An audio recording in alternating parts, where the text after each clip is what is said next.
If you love Chevys, then this is the place for you. This is the Menards Chevy series, where we tour the country to find the finest race cars and rides that are part of the bowtie breed.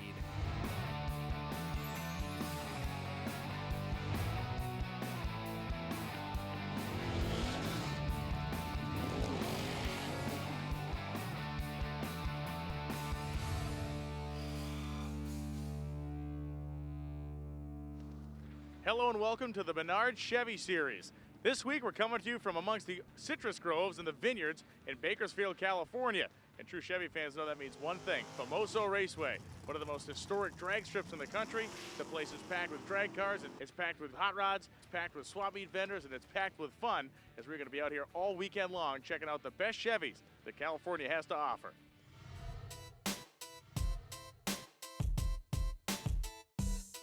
'72 Chevy C10 Crew Cab. It started off as a Suburban, and we cut that down to almost nothing, and kept the pillars in there. And the Suburban only had 3 doors then, so we cut out for the 4th door and just started fabricating. And it was a lot of piecing together and then stepping back and looking and saying, does that look right or not? You know, you got to have that what the factory should have did look. The original Suburban chassis has been stretched, you know, to fit the wheelbase that I was after. All the newer LS stuff, overdrive 4L60, truck drives down the road smooth with the overdrive. Got a stall converter in it, and just a mild cam and headers. The suspension's all CPP lowering, so it's lowered right, so it actually has a nice smooth ride, and just a nice overall truck. I just like how it rides. My very first truck was a 72 yellow and white C10 with all the trim, and it was an actual Cheyenne. So I wanted to clone this into that same look. The interior's got 98 Suburban seats in it. Headrests are taken off to a low bucket. Overall stock style interior, but just kind of wanted that kind of original look. Time now for this week's Rock Auto Restored Award. Some cars lead a charmed life, and this award winner is one of them. From famous passengers and the side of the car to a great and long-lasting relationship with the same family. Tim Miller, tell us the story of this beautiful 1957 Chevy Bel Air wagon. Well, both sets of my grandparents bought 57 Chevrolets like 2 weeks apart from each other, so I'm quite sure there was a little of the staying up with the Joneses thing going on. And they always told me as a little boy the car would be mine, and I really thought, hey, that's really cool. But when the day came, it was really painful because they passed away. So it's a bittersweet thing. Of course, I love those people, and these people are in this car. They're with me wherever I go. This car, tell me about the interesting paint code. You don't see this color very often. Well, actually, it was a very unpopular color in '57. It didn't sell very well, but actually it's worked out to my advantage because you don't see too many of them around. What is the name of the color? It's Dusk Pearl. Well, I got it in 1999, and it ran. It hadn't fired up in a long time, so when it did fire up, we took it down the road, it looked like a freight train, and I'm not exaggerating, just the smoke everywhere. But everything on the car has been rebuilt because it had to be. I never saw a car leak so much oil before. What is the engine and transmission combination that's in the car? It's a 283 Chevy engine, and it's got the Power Glide transmission, which is the really heavy cast iron one that everybody hates, especially the guys that work on them. Well, Stephanie Miller, old cars are certainly not a one-man job, and this is very true in this situation because it's a man and a woman job. What's your role with this 57 Chevy? I get the job of wax on, wax off, and the windows. I can tell you're expert level because this thing is spotless. You must love spending time with this car and with Tim. I do. We have a lot of fun. We go a lot of places. And we don't go those places unless we get to drive it. You know, Stephanie, there's some fun elements to the car, but I know there's one element that's special to the family that's sitting on the front seat. That would be grandmother's Bible. And Tim's mother used to work at a hamburger stand, and that's where we came up with the little tray on the window. Well, and I noticed the VFW cap. Does that belong to your grandfather? Yes, that's Grandpa's. What is your favorite element to the car? I guess just the thought that it was theirs and knowing that maybe they were still with us. There's still more of the Menards Chevy series to come, including a valuable Vega sporting a twin cam tweak. Stay with us.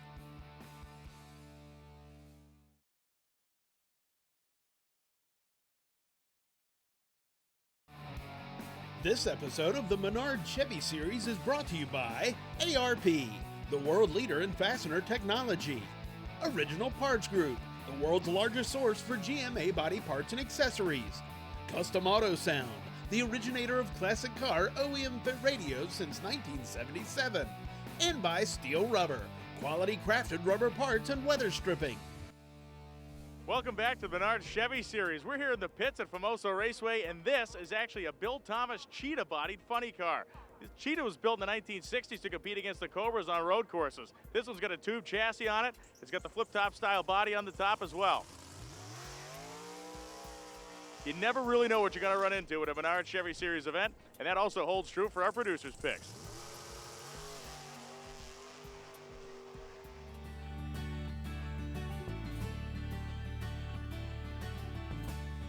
Well, the Menards Chevy show is all about family and having a whole bunch of fun, and we have a family that's having fun with a pair of really cool but pretty different Corvettes. Mike Ferola, tell us about this beautiful crimson 1967 model behind us. Well, I bought it when I was 20 years old, 1981. Had the original big block in it, original transmission, still to this day. 30 years ago, put a stereo system in it. All the diehard and purists, they kind of questioned me, but I like music, and if I want to put it back stock, that box just comes right out of the back seat. So, original motor, original transmission, put 17-inch rallies. When I was young, I got rid of the original rallies. It was one of the few things that I pulled off the car that I didn't keep. I was sorry, but still have all the original manifolds, valve covers, distributor, carburetor. So one day I want to put it back stock, put the leaf springs back under it, and we can do that. Everything can be done with an end wrench. It's kind of cool. You've had this car for a long time, and the car kind of had a little hiatus when you went and did the dad thing, did the family thing, put the kids through school. And what got you back going? When I wrote that last check to Cal State, it kind of hit me. I'm kind of used to writing these checks, and maybe Dad can start writing checks to himself. And a year and a half later, going through the suspension, going back through the motor, she's back on the road. Hallelujah. But there's another Corvette in the Ferola family that is on the road as well. This one, not quite a 67 model, but as you told us before, you may not have the cool factor of the 67, but you certainly got the horsepower edge. Chad, tell us about your Corvette. And it's a 2015 Z06, bone stock. I haven't had any time to, customize it myself, but we think it goes pretty well together. It's a nice dynamic duo. Absolutely. And is your dad to blame for this whole Corvette thing or what? Yeah, he is. I really wasn't into cars that much up until he wrote that last check to Cal State. I got a job and he had time to work on his car, so I helped him a lot. We really put that whole thing back together, and that's when I started to not only like cars, but like Corvettes in particular. So you got 650 horsepower, 650 foot-pounds of torque, a 7-speed manual transmission. What's your favorite part of this thing? The fact that I went from a 2001 Toyota Camry to a 2015 Z06, so I don't really know what's in between, so just the whole car itself is just a monster. This week's DriveDuracell.com award winner is a beautiful ermine white 1966 Chevy 2. A little bit more special than that, though, is we have Larry Board, the owner of the car here. Larry, what's the deal on this beautiful white Nova? Well, I got it with a 2-owner car, and it has original 52,000 miles on it. And it's a L79, 327, 350 horse with 11-1 compression, and the car weighs about 2,800 pounds. The condition that it's in, and also the fact that we're in Bakersfield, California, would lead a lot of our viewers to believe that this thing has lived in California its whole life, but that's not the case, is it? It was an Ohio car, been an Ohio car for about 40-some years, and then I've got it in 2008. You know, being an L79 car, a lot of people would assume automatically that it's a super sport. This car is not a super sport. No, it's the bench seats with a 4-speed. I think there's probably maybe about 1,000 they made in a coupe. The highest one were the SS. How long was the process when you got it back from Ohio to get it into the condition that it's in today? The restoration was a frame-off restoration, and it took about a year, about, I would say, close to 2,000 hours. It's an amazing piece. What drew you to the car specifically? I always was a Chevelle and Corvette guy, and I always wanted a Nova, and it just happened I found this one, and it just caught my eye, and I had to have it, you know. Well, you got great taste. I mean, the white paint, the white steel wheels, and the red interior really kind of sets this thing apart. But I think every Chevy guy knows when you walk up and you see that air cleaner with the dual snorkels on the side, you're looking at something pretty special. Yeah, it's special, all right. You don't see me around anymore.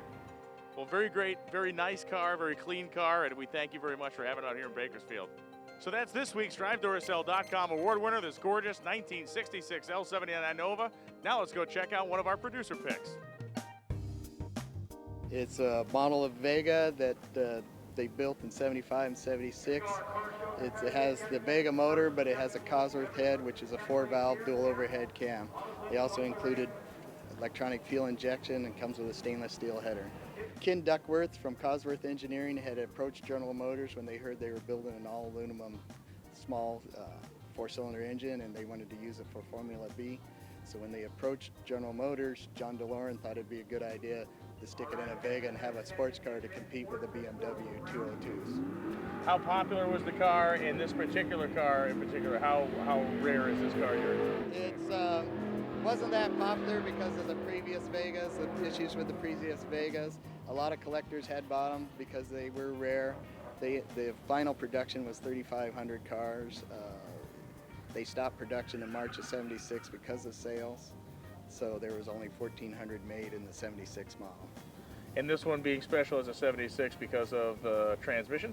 Yes, they only made 700 with the 5-speed transmission. In particular appeals to you about the Cosworth Vega? It's the performance of it, of being a 4-cylinder, and the handling. I had owned previous Vegas, and I always thought that the Cosworth was kind of the epitome of the Vega.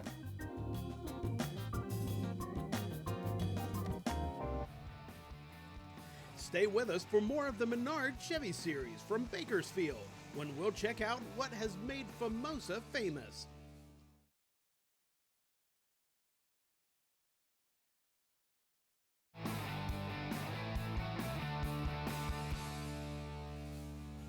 Welcome back. You know, in the world of motorsports, there's a lot of sacred ground, and in drag racing, none of it is more sacred than the ground here at Famoso Raceway. Let's meet the folks that operate this historic facility.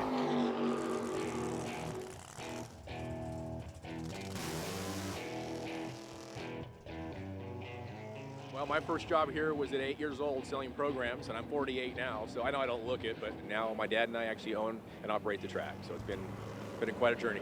The track was built as a training facility for planes or pilots in World War II. After the war, the Bakersfield smokers discovered the property. In 1954, they began the drag strip. And in 59 was our first March meet, and that race has been running ever since, and so is the track. We definitely are a nostalgia track. We are an old school looking facility, old school feel. As far as our track though, it's up to date every which way, quarter-mile surface, CompuLink timing system, safety equipment. We're all modern in that area, but we kind of disguise it in a nostalgia look, so our bread and butter definitely is nostalgia scene.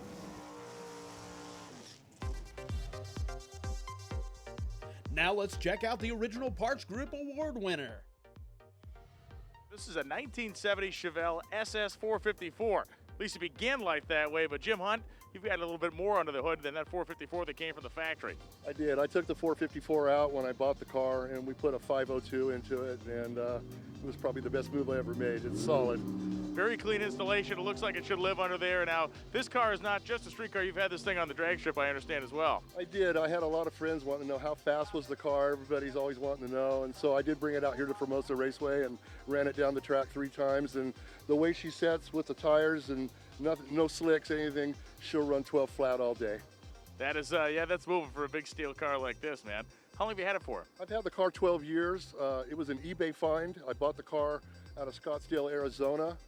Once I got the car here, get the OPG catalog out and start ordering parts and having fun with it. How many miles you put on the car? You get it out as often as you can? We do a lot of car shows, and we travel around a little bit. We get it out on weekends. This is not a trailer queen. We do drive the car quite a bit and have fun with it. The roar of the engine, and you know, when you're driving the car, you feel like a movie star. People are waving at you all the time, and so it's rewarded me very well, no doubt. When you were making the decision to put that 502 in there, was there any debate? Do I go with the 454? You see more than 500 cubes, you got to go that way, right? Well, you know, I had the 454 and I blew it up, and I thought, well, should I rebuild it? But then I saw a video on television about how the 502s were made, and once I saw that video, that sealed it. I had to go get it, so I did, and it was the best move I ever made. It's bulletproof. Well, Jim, a lot of the elements of this car are really straightforward, but there's one thing you got to explain to us. What's the deal with the license plate that says "Scare Me" on it? Well, the license plate's funny. Everybody that comes in contact with this car wants a ride. And when I get them in the car and I take them out, I scare the daylights out of them. So they said, well, you scared me. So I thought, what a neat license plate that would be. So I came home got on the website. It was available. I couldn't believe it, so I ordered it. And whenever I go to a car show, people point it out all the time to me. They like it. So it's been fun. Well, this Chevelle's real impressive, and we got some more impressive stuff to show you as we move on to another producer's pick. 1967 Chevy Camaro convertible. It started with my husband showing his 57 Chevy Bel Air. And sitting at car shows and watching him have all the fun, I decided I wanted one too. So I thought I wanted a 30-something Ford with a little rumble seat. And he looked around and looked around for it. Never found it. And then one day we were at a local car show and we were sitting next to a Camaro convertible. And I said, honey, I really like that car. It really surprised me, but a couple days later he had found one. So we went, looked for it, and ended up going to Omaha, Nebraska, and picking it up, and brought it back and played with it for a year or so, and then put it in the shop and waited forever for it to get done. It's a red current mica. It's a PPG, two-stage, and that was my builder suggested that I stay away from the candies. I really like candy apple. It's a beautiful color, but he said it would be impossible to truly catch it. So since we wanted to take it to car shows and have it on the road, we didn't want to have something that we couldn't fix up. We didn't want to just look at it. So this brings back memories, the drag strip, because my husband and I went to high school together and we started dating in high school. And I spent a lot of weekends at the drag strip, especially on Sundays. I'd bring a book and I'd sit in the car and then he and his buddies would mess with the engine, and then I'd get out of the car and they'd do their thing and come back and I'd sit in the car again. Great story. So this brings back memories on that.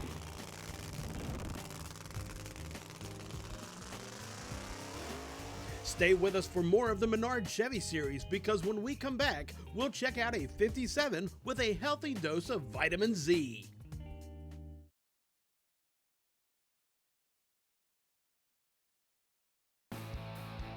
This episode of the Menards Chevy series is brought to you by ARP, the world leader in fastener technology. Original Parts Group, the world's largest source for GMA body parts and accessories. Custom Auto Sound, the originator of classic car OEM fit radios since 1977. And by Minties, dental treats your dog will love. Welcome back to the Menards Chevy Show here in Bakersfield, California. Nothing quite like cruising in California in a classic hot rod, but there's not enough Crisco in the world to get me in and out of that one. Good news is, I'd fit perfectly in this near 600 cubic inch powered 55 Chevrolet behind me. We found another beautiful Chevrolet. That's the next of our producer's picks. All right, Jerry, this 1957 Chevrolet, you call it the Z57. So take us front to back. Why do you call it the Z57?